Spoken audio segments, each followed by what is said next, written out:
Alors, je réponds à une question qu'on m'a posée cette semaine sur c'est quoi ton coaching clarté? Qu'est-ce que tu fais exactement? Si je pourrais résumer ce que je fais durant cette rencontre, c'est qu'essentiellement, en fait, je mets en évidence des patterns répétitifs et surtout des angles morts. Parce que souvent, ça semble évident, mais quand on est dans une situation, on a le nez collé contre l'arbre, comme on dit, puis on voit plus l'ensemble. Alors, comme exemple, je pourrais donner celui d'une personne que j'ai vue récemment, je vais l'appeler Annie. Et en fait, cette personne, elle me dit, oh, mais je suis pas sûre que j'ai besoin vraiment de tes services, mais bon, comme tu offres une rencontre, ben, je suis là. Mais tu sais, ça fait longtemps que je fais de la méditation, notamment avec François Lemay, pour pas le nommer.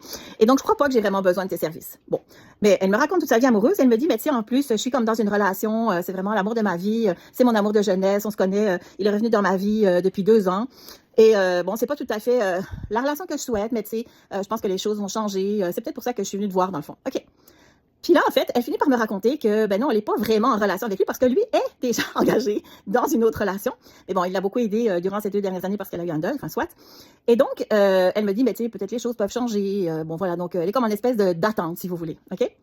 Et elle me raconte, en fait, ce qui s'est passé avec lui dans sa jeunesse. Donc, en fait, elle l'a laissé, donc c'était son premier amour, elle était très amoureuse, mais elle l'a laissé parce que, en fait, elle était comme toujours la dernière roue du carrosse, notamment.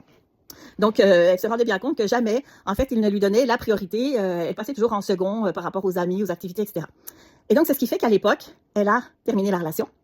Et là, j'ai dit, ben, c'est parce que là, ça ressemble un petit peu à ce que tu as déjà vécu avec lui.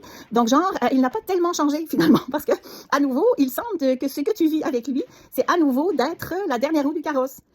Et là, c'est comme, révélation. Donc, en fait, c'est sûr qu'on pourrait aller plus loin, et c'est ce qu'on fait en coaching après, c'est d'aller voir, en fait, qu'est-ce qui fait qu'elle est toujours dans ce type de situation. Mais au moins, on a mis en évidence un pattern qui est évident, mais qu'elle, elle ne voyait pas, en tout cas, qu'elle n'avait pas vu.